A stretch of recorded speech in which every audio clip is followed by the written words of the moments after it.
Dr. Bill Crounse, Senior Director for Worldwide Health at Microsoft.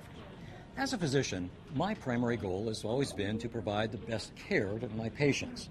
This often involves collaboration with other caregivers, which, as you know, has become more important and often challenging. That's why I'm so excited to introduce Microsoft's unified communications technologies for healthcare. These technologies work with many of your current systems to provide more security and flexibility in the various ways that you communicate.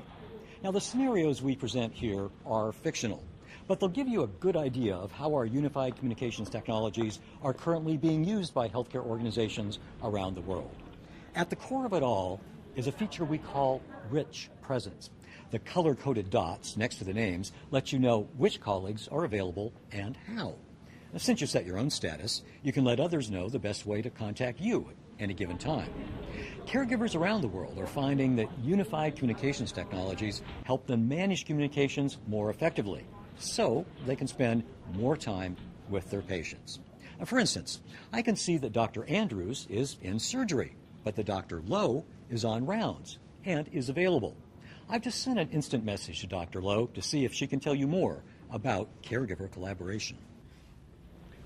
Hi.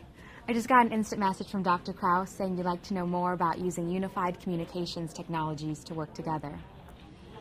As an intern, I really value the ability to easily find and contact specialists in our provided network. As you can see here, I can look up a surgeon, cardiologist, physical therapist, or pulmonary specialist with just a few clicks. When I'm with the patient, I can quickly reach other members of her care team to ask about treatment options. When I need a visual consult, I can switch an instant message to video conference where I can share x-rays, test results, or even a real-time photo of the patient. If I can't reach the person right away, I can leave an email that can be picked up with voice access. Even if he or she is on the road or is in a part of the hospital where people are required to use a landline instead of a cell phone.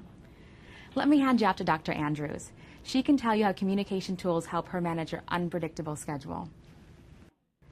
Still in surgery. I'll send her an email to see if she can catch up with us later. Hi there. Thanks so much for waiting. They're actually flipping the OR right now, so I've got a little downtime. I'm catching up on some emails and calls I missed while I was in surgery. You know, I especially love live conferencing because it helps me keep close tabs on my patients, and I can support their care teams even if I'm across town. In this particular case, Dr. Lowe is working with one of my patients, so we can review her x-rays together, share reference materials on the web, or even set up an impromptu poll with other members of her care team. That way we get a consensus on the best treatment options. And if it just so happens I'm in surgery during grand rounds, then like this one on preventing staph infections, I could just as easily view it later as a webcast. Excuse me. Yeah, I've got to take this one, and it looks like it's probably going to take some time to sort out, so I'm going to pass you back to Dr. Crounse. With the security and flexibility of Microsoft Unified Communications technologies, I'm able to focus more of my time and energy on patient-centered priorities. And this means enhanced caregiver collaboration, a dramatic reduction in medical errors, and more effective time management. Both patients and healthcare providers are demanding this level of collaboration. And the good news is, it's possible with many of the systems that you have in place today. A number of progressive healthcare organizations around the world have already realized enormous benefits with our caregiver collaboration solutions that include Microsoft Unified Communications technologies. You have the potential. The time is now.